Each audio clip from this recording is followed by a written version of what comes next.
Going to discuss about the lysosome. Lysosome क्या है? Lysosome also called digestive bags.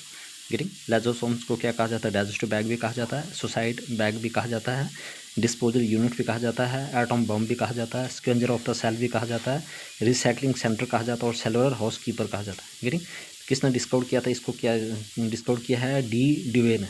Getting तो lysosome को क्या किस किस नाम से पुकारा जाता है? It is digestive bag of the cell, suicide bag, disposal unit भी कहा जाता है, एटम बम भी कहा जाता है, स्केवेंजर ऑफ द सेल कहा जाता है, रिसाइकलिंग सेंटर कहा जाता है और सेलुलर हाउस कीपर. ठीक है, किसने डिस्कवर किया था? डी डोवे ने.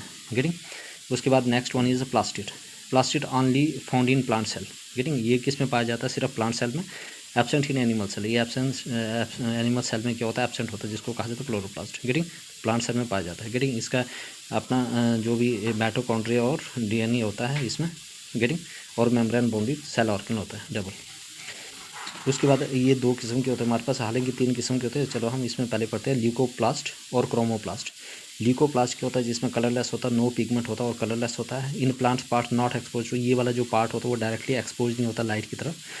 रूट्स अंडरग्राउंड स्टैम्प हो गया, जैसे like tuber, rhizomes, storage of starch, protein and fats. ये किस किस को स्टोर करता है? Storage of starch, protein and fats. Tuber और राइजोम्स जो अंडरग्राउंड चीज़ें होती है ना, उसमें डायरेक्ट एक्सपोज नहीं होता लाइट की तरफ. ठीक है. और उसके बाद जो क्रोमोप्लास्ट है, इन ये कलर्ड होता है, ये कलर देता है. Getting in plant parts that expose to light. ये डायरेक्टली लाइट की तरफ एक्सपोज होता है, जैसे लीफ है, फ्लावर है, फ्रूट्स है ना. The ripen parts of the ovary is called fruits.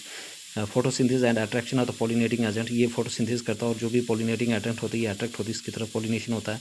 Chromoplast having chlorophyll. इस क्रोमोप्लास्ट में क्या होता है? क्लोरोफिल होता है. पिगमेंट जिसको कहा जाता है क्लोरोप्लास्ट. ठीक है, जिसको कहा जाता है शुगर फैक्ट्री. शुगर फैक्ट्री किसको कहा जाता है? Chloroplast. Getting I hope everybody clear. Next one is the chloroplast. Chloroplast is also known as the kitchen house of the cell. Kitchen house of the cell किसको कहा जाता है? Chloroplast. Chloroplast is called the kitchen house of the cell. Kitchen house of the cell किसको कहा जाता है? Chloroplast को. Yellow colour of the leaves is due to. जो येलो कलर होता है लीव्स का वो किसकी वजह से होता है? कैरोटीनॉइड. किसकी वजह से yellow colour of the leaves is due to carotenoid. और राइबोसोम्स क्या है? स्मॉलेस्ट सेल ऑर्गेनिज है. ठीक है, ये दोनों में पाया जाता है, प्रोकैरियोट्स और यूकैरियोट्स में. याद रखना ये स्मॉलेस्ट सेल ऑर्गन है, लेकिन दोनों में पाया जाता है. किसमें? प्रोकैरियोट्स में भी और यूकैरियोट्स में भी. Very very important. तो येलो कलर ऑफ लीव्स किसकी वजह से होता है? कैरोटीनॉइड. और राइबोसोम्स स्मॉलेस्ट सेल ऑर्गेनिज है. गेटिंग दोनों में पाया जाता है, प्रोकैरियोट्स और यूकैरियोट्स. प्रोकैरियोट्स क्या होता है? जिसमें ट्रू न्यूक्लियस नहीं होता है.